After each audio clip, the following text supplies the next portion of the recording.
When it comes to transporting yourself, your family or your colleagues in style, very few cars can match the Mercedes E-Class. But it's not only really good looking, it's also very practical too. For instance, the boot is absolutely massive.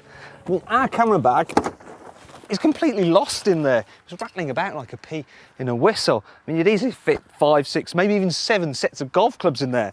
There's also a false floor where you can store your valuables in, or misplace your car keys.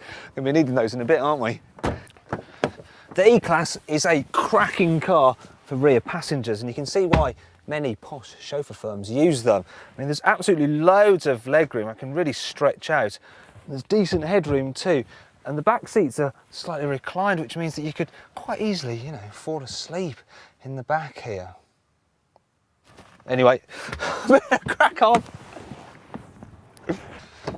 Being a Mercedes, this car feels like it's built from granite, and there's lots of nice little features to make your busy, stressful executive life a little bit easier. For instance, this car's got electric adjustment for the steering wheel. And I like the way they've combined the windscreen wipers, the lights and the indicators all on one easy to reach stalk. And you can control all the car's major onboard functions through this handy swivel wheel. I mean, it's all very intuitive. And I have to say, that's got to be the best radio tuner I've seen on any car.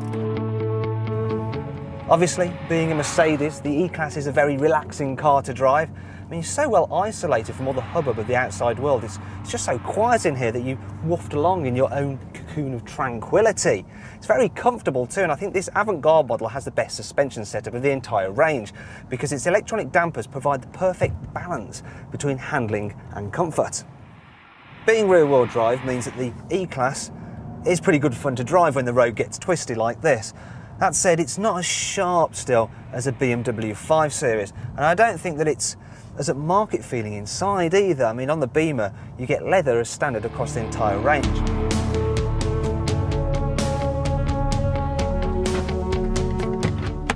Now, if you come over here a sec, I'll show you a couple of things you might find a bit annoying. For instance, if you look here, you'll notice that the steering wheel is ever so slightly offset, which means that you can feel a tad twisted behind the wheel. And I don't like these foot-operated parking brakes. And finally, while I think the E-Class looks good, it's a little bit conservative when you compare it to the more daring Jaguar XF. That said, that's going to be half the appeal to some buyers, and at the end of the day, it is a very desirable car. So even while it does cost quite a bit to buy in the first place, it will hold its value well. And if you go for one of the diesel models, they're actually surprisingly cheap to run.